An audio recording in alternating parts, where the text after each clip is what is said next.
BYJU'S Exam Prep IAS has been the gateway to your IAS prep. Our YouTube channel is going to get even better from 2023. Starting 2nd January, the Hindu newspaper analysis will be conducted live every day at 10 a.m. by your beloved faculties. Not only this, we have a whole new set of initiatives lined up for the new year to help you clear this prestigious exam. So subscribe to our YouTube channel now and give wings to your civil services dream. Hello and welcome to Byjus Exam Prep IAS. Let's get started and look into the first article. The first article says leveraging voice technology to combat cyber fraud. The article here is speaking about increasing cases of the cyber fraud, how we have to control them, what are the technology that we can incorporate, and what are the measures that have to be taken up. Let's look into the data. According to data by Reserve Bank of India, frauds have cost country an estimated 1 crore a day over the last 7 years. The frauds reported in 2021-22 were 23.69% higher than in the previous year, although there was a decline in the amount involved. What is the issue with respect to the cyber fraud? Why is it increasing? That is because most of us of late are engaging in the digital mode of transaction. We make use of phone pay, we make use of Google Pay. This is being exploited by few people. Added to it, we engage in telephone banking. We also engage in online transaction banking services as well. This is where major issue occurs and they are exploiting the loopholes that are existing in the system. This basically means that there are two issues that comes out of it. One are the people who suffer because of it. The other is the reputation of the financial institution is at stake as well. And these two people ultimately file the case with the police officers. They also will have to investigate what this case is all about. So we have three sections of the people who are engaged. One is the people who suffer, the reputation of the financial institution comes to a problem, and then both these people report it to the investigating agency and they go about finding out what is the root cause of this issue. So what are the various issues, why cyber fraud is increasing, and how is it increasing? Let's look at various types of cyber frauds. The first happens to be phishing. What is this phishing? Let's assume for a moment you have your account with the State Bank of India. What does State Bank of India do? It keeps sending you messages. So in a similar way, a person who knows how State Bank of India will send the message, he may have a similar type of it and he will send you a message. This particular message will give you a link like this, and when you click on this particular link, this will take you to one of the websites which is similar to the official website of the State Bank of India. This is what is called as phishing. So what happens in phishing? This is not the authenticate website of the State Bank of India, but this happens to be a similar website. It's not the official website, it is a similar website. They would have created this website in such a way that it looks entirely similar to that of the original website. So what do? You go to this particular website, you also give the details as well, you go to the login, so you also give the details. But since this is not the original authenticated website, you actually go about giving your information to the hacker. So how is cyber fraud happening? There is a message that is sent, you assume that this particular message is from State Bank of India, you click the link, it goes to a particular link, and then it looks entirely the similar way, and you go about giving your credentials, and that is how cyber fraud happens. Since you have given your credentials, this person makes use of your credentials and will start actually working out on the website of the SBI. This is what is called as phishing links. So the first major reason why there is increasing cases of cyber frauds is because of the phishing links. So there is message that is sent and you go about clicking this link, taking you to a wrong website. The second happens to be the wishing calls. What is this wishing calls? Let's assume for a moment that you get a call from one of the banking channels. This is not an official banking channel, but then these are the fake calls. So what do? They say that they are from this particular bank, they represent the bank, they are the officials of the bank. They also say they are so and so banking officials, and they also give you minimum amount of information. They would give your name, they would give your address, they would give your phone number, and some of the information they can give you. And the minute they give you this information to you, you enter into a comfort zone and then you start giving them the information. So when such information is given to the people, that is what is called as wishing call. So wishing call basically means someone is acting as the employee of a bank, but he is not the employee of a bank. He gives you a call, he takes the information, that is what is called as the wishing. In another case, there can also be a call made by this employee, and this employee says that if you do not actually give your transaction details, if you not give your details of this banking system, then your card will be blocked, you would not be able to make the transaction. So the older citizens, the senior citizens who are present, what do? In an apprehension that their account would be blocked, they would not be able to make any transactions, they would immediately give out the details. There have been ample number of examples as well where they post as the banking agents and they have taken OTPs and their money is taken off as well. That is what is called as wishing calls. The third happens to be frauds due to the use of unknown and unverified mobile apps. Similarly, you can get a message on WhatsApp or on normal messages, and then you go about clicking this particular link, and then this will show you as the authenticate SBI application, but it is not. And then you download this application and ultimately your details are taken away. So these are some of the reasons as to why there are increasing cases of cyber frauds. In order to overcome this issue, we have the Reserve Bank of India, which has given certain measures that have to be taken. Never share your account details such as account number, login ID, password, PIN, UPI PIN, OTP, ATM, debit card, credit card details with anyone, not even with the bank officials, however genuine they might sound. Any phone call, email threatening the blocking of your account on the pretext of non-updation of KYC, suggestion to click for updating the same is a common modus operandi of fraudsters.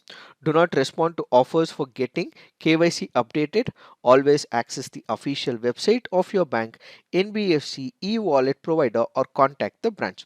Do not download any app on your phone or device. The app may access your confidential data secretly.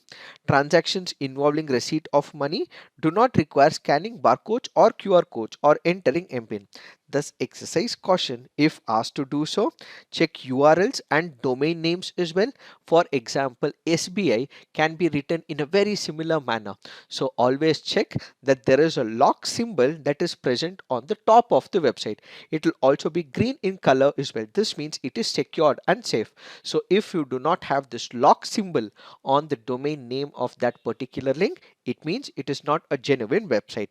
Use only verified, secure and trusted websites or apps for online banking, that is websites starting with HTTPS where S stands for security. In case of suspicion, notify local police cyber crime branch immediately. Do not share the password of your email linked to your bank account. Do not be misled by advisors intimating deposit of money on your behalf with RBI for foreign remittances, receipt of commission or wins of lottery, and secure your cards. Set daily limit for the transactions. These are the measures that have been given by the Reserve Bank of India. But what does this article say? The author and the article currently goes on to say that apart from following all this, what we can make use of is the new technology which is called as the voice technology. As of now, we may give fingerprint. As of now, there might be iris or the face scan as well, but added to it, we can also incorporate voice technology, says the author. So what is the author saying? One way to reduce losses is by adopting voice technology, which encompasses voice biometrics or voice speech recognition technology. The global adoption of smartphones has led to a dramatic increase in the biometrics for security. So as we speak about this voice technology, how does this work? An emerging technology. It uses unique characteristics of a person's voice as identification. The technology creates a digital voice print of this voice and compares it to the caller's voice. Voice authentication can significantly improve security over knowledge based authentication methods which fraudsters have exploited to scam people. Compared to other biometrics, voice use is the cheapest technology and does not require a reader or a special device. It is also non-invasive as well. It is portable as well and affords remote identification. Although banks have traditionally relied on use of passwords, passwords are the weakest link in the security. Unlike a password, a customer's voice is impossible to spoof or copy and is far more challenging to hack as well. VT, that is the voice technology, verifies a caller swiftly in seconds by analyzing the caller's voice and flags suspicious calls. VT allows privacy because it does not require users to reveal personal information as well. So this is how this technology can be employed, says the author. So voice biometrics can help all the financial institutions to ensure that there is a higher level of security protection for the customers as well as for the employees. If you look into one of the example, in February 2019, HSBC became the first bank to take the revolutionary leap in introducing voice recognition for public banking customers. Telephone banking fraud cases fell by over 50%. The voice biometrics industry is growing exponentially now. Experts expect that the market to reach a market size of $3.9 billion by 2026 with a compound annual growth rate of 22.8%. So what is the significance of this voice technology? It is essential tool for all the forensics and the law enforcement. So by adopting the voice technology, we also have the investigating agencies which can improvise on their investigation as well. They would be able to identify criminals. They would also be able to track where they're from and ultimately better respond and prevent the crimes as well. We have the face recognition technology which has a high rate and works best when the person is looking directly at the camera. Voice has a much lower error rate and requires no eye contact. This means that the voice has a much better success ratio in comparison to the face recognition. VT has the advantage of improving user experience, reducing call handle times and call center costs. Besides ensuring high accuracy authentication in seconds, it also has the ability to resist the playback attacks as well, which means a person cannot impersonate as another person. It can identify even if the user is suffering from the voice related issue like cold or sore throat, so on and so forth. Voice could also be excellent tool for the government to disperse money for various schemes and verify the proof of life of pensioners from their homes itself. However, this technology in itself is also not foolproof as well. About 90% may be right, but there is the 10% which can also give us the false positive.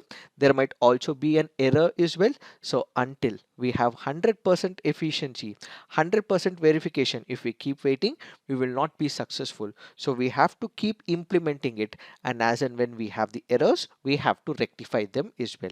So going forward, we have different financial institutions which work to prevent the cyber fraud.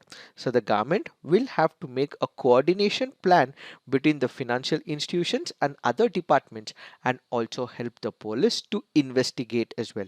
So voice biometrics is making the waves in the world of fraud protection. This offers an extra layer of protection for the data, so we should use it, is what is this article all about. Now let's look into the next article. This article says, should India review its position on the Taliban? We have discussed about this issue in our CNA last week. We did also discuss the same in our IR this week as well. What we will stick to is with respect to only this article and what are the viewpoints of the authors. First, what is this issue all about? We have Taliban which has imposed a ban where a woman would not be able to go out, she would not be able to work, she would not be able to make a living in the society. So they have imposed a ban on girls and women where they would not be able to enter the schools, gyms, public parks, so on and so forth. Added to it, Taliban had also made a promise that it will be an inclusive society where the minorities will also be respected as well. Is it now highly inclusive society? No, they are omitting the minorities from the inclusive schemes and programs of the government of Afghanistan, and at the same time they had also promised that they would disallow the terror groups operating on Afghanistan. They will eliminate, not give a chance to other terrorist organization to operate in Afghanistan. This basically means as of now everything is not in line. They are not listening to their own words. The promises that they had made is all false, says this article. So it is in this particular backdrop, should India continue to engage with Taliban, is what this article speaking about. So should we continue to negotiate with Taliban, speak to Taliban on one side? Yes, there are few arguments for it. No, they should not continue with Taliban. We should not engage with them. These are the other set of arguments. The first is we will discuss why we should continue to negotiate with Taliban. The author in this particular case goes on to say that India's policy is based on realism. What is this realism? It is all about self-interest, irrespective of what happens in the global economy, irrespective of what happens in the global geopolitics or the politics at the internal level. What is of interest for us, that is what is taken into the picture. So realism is that part of international relations where every country will start focusing on those aspects not on morality grounds but only on the grounds of what is best suited for our country. So this article says as of now what India is planning or India has done is only in terms of the realism. Who is heading the government in Afghanistan? So it is Taliban. So we have to engage with them, and we also have a policy that irrespective of what kind of politics that comes in, which kind of government that comes in, that is not under our control. So whatsoever is the government, whatsoever is the ideology that is present in a country, we have to keep discussing with that government, is the first articulation. So the first argument says irrespective of whosoever is the government, ideology, people backing it, we have to go with the realism principle, and ultimately what we have to do is right now Taliban is running the government, so we have to continue to be part of speaking to them, is the first argument. The second argument is when we have to speak about Afghanistan, it is peoples to peoples relation that we have to look at. We had also made a promise that we will take care of the people of Afghanistan in their tough times. So if we have to do that, we have to keep speaking to the Taliban as well. We have to keep sending them aid as well. Only then we would be able to take care of the people of Afghanistan. So if we don't speak to Taliban, how can we provide aid to Afghanistan? If we don't speak to Taliban, how can we export the food items to Afghanistan? This cannot be done. So we need one of the channels where we can constantly keep a check and speak to the people, and that is how we have Taliban, which has become the bridge right now. Since Taliban is the government in Afghanistan, we have to speak to them. Only if we speak to them, we have one of the channels that is opened up, so we have to speak to them, is the second argument.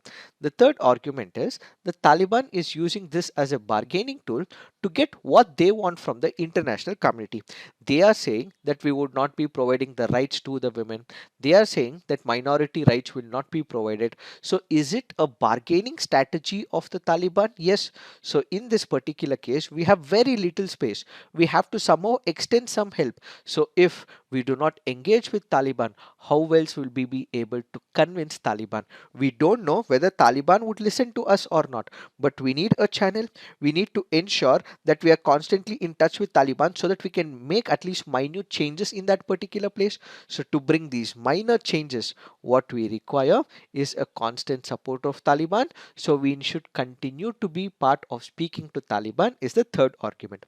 The fourth argument is with respect to the Haqqanis. If there is any country that has considerable influence on Taliban, it is basically Pakistan. Why? Because it has the largest influence on the Haqqanis. Now, if Pakistan has not been able to get Taliban to stop terror groups coming into Pakistan, can others do it? No. So if Pakistan is not able to influence Afghanistan and Taliban, other countries would not be able to do so. But we also have to keep this momentum going. we have to keep talking as well. And at the same time, what we also have to remember is that we are speaking to that section of the Taliban which as a group has never been anti-India as well. So we are able to send the exports, we are able to deliver governance to the people, we are able to deliver the aid. We should continue to talk with Taliban's Afghanistan is the first set of argument. The second set of arguments is that we should not be engaging with them. Why should we not engage with them? India after 2001 basically believed in Afghan-led democratic process. We also wanted people to have their own government. We also believe that democracy should be present in Afghanistan. There should be an elected government as well. There should be the president, the prime minister, women inclusive policies that have to be taken as well. In the last couple of years, women were also able to study as well. There were a number of measures that were taken by the global community. India also built Salma Dam. It also created parliament as well. Why did we do all that? That is because keeping in mind that we are able to have a beautiful relationship with the government established by democracy. Now we have Taliban there, so why should we speak to them?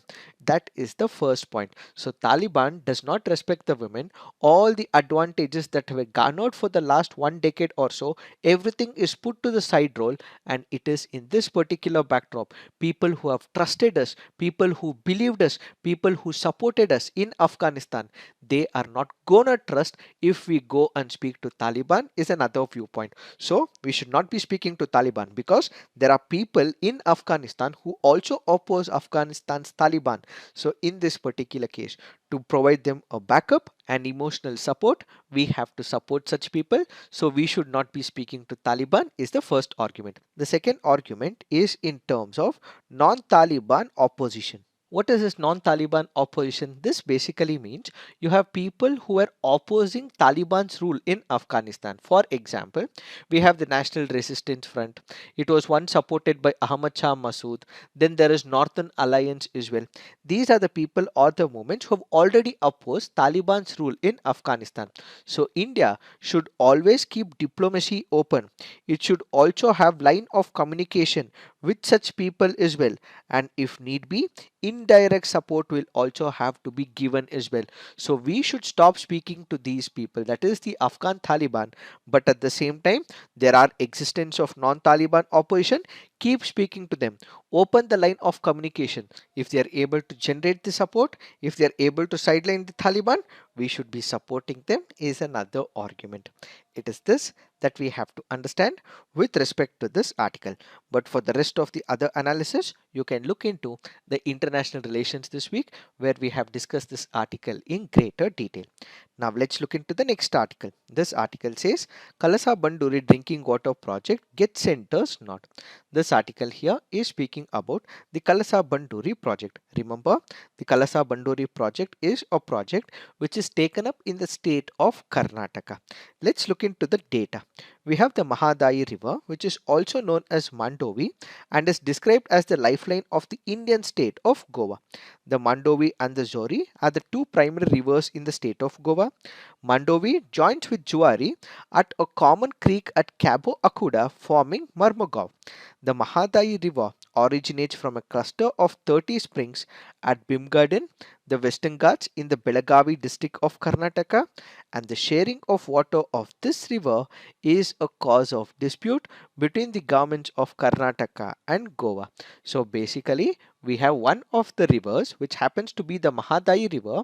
Where does it start? It starts in the Western Ghats, where in the Belagavi. So this happens to be a river which takes birth in the Belagavi district. So the river travels for about 35 kilometers in Karnataka, about 82 kilometers in Goa, and before it joins the Arabian Sea. So basically, the river Mahadayi is also called as Mandovi in Goa. What is this Kalasa-Banduri project? The Kalasa-Banduri happens to be a project which is undertaken by the government of Karnataka. Why? To improve the drinking water facilities to the districts of Belagavi, Dharwad, Gadag, so on and so forth. So it basically involves developing a canal project across Banduri and Kalasa so that water can be diverted from Mahadayi river to the Malaprabha river. So it involves building across Kalasa and Banduri, which happens happens to be two tributaries of Mahadayi river divert water to the Malaprabha river and ultimately provide drinking water needs to Dharwad, Belagavi and Gadag. But then this has become a source of dispute between Karnataka and Goa. Why is this a cause of dispute? Karnataka says to resolve the water crisis in its northern districts of Bagalkot, Gadag, Dharwad and Belagavi, Karnataka had been planning to divert water from Mahadayi to dams and barrages since 1970s. Karnataka believes that surplus water from Mahadayi drains into Arabian Sea and therefore it should be better utilized by diverting it into the deficit basin in Malaprabha to meet the basic water needs of the people. What are the arguments put forward by Goa? Goa is worried that proposed interbasin water transfer would harm the sensitive ecology of the Western Ghats. Goa argues that its population is dependent on the river's natural path and any move to divert it would also affect its fragile ecosystem.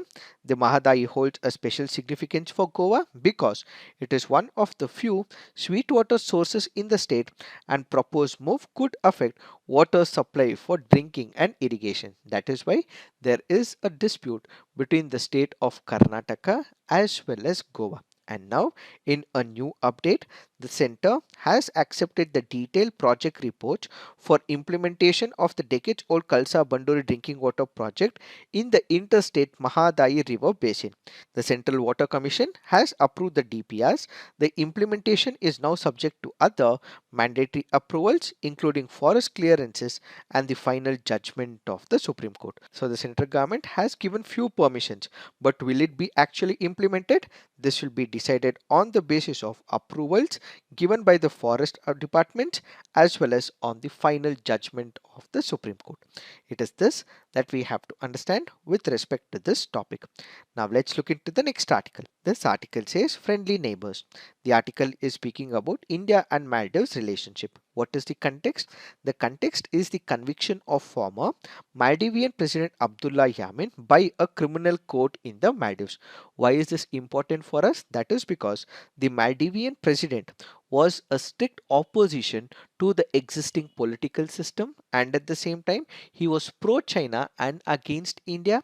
He was ensuring that Maldives is always drifted towards China and at the same time he has conducted number of campaigns protests against India for India out campaign as well. Now this person who was also acting as a major leader for all the opposition political parties is now behind bars because he is involved in the corruption charges. So the Maldives constitution disqualifies any candidate convicted of criminal charges and sentenced to a term of more than a year unless they are later acquitted or a 3-year period. So this basically means that he would not be able to contest the elections and he would not be able to become the leader of the effective opposition. However, India also needs to keep a check on other radical elements who are present as part of the system, says the author. Added to it, there are other issues in the Maldives as well. One is that President Soleh and former President Nasheed who are threatening to split the ruling Maldivian Democratic Party. So this can also be an issue for India as well. So the government will have to keep a keen eye as to what is happening in Maldives and if need be, they should also be prepared to ensure that there is smooth transition when it comes to power in Maldives. So this article goes on to conclude that despite having obvious favorites in the polity, India must actively project the image of friendly and helpful neighbor without explicitly seeking to sway next year's election in any direction, says this article. It is this that we have to understand with respect to this article. Now let's look into the mains practice questions. With raising cyber frauds in India, explain how voice biometrics technology can help financial institutions provide higher levels of protection for customers and data. Should India review its position on Taliban? Critically comment. So please write all your answers on the comment section, peer review, and do give positive feedback to your friends' answers. So this is it for today. Thank you for watching. All the best.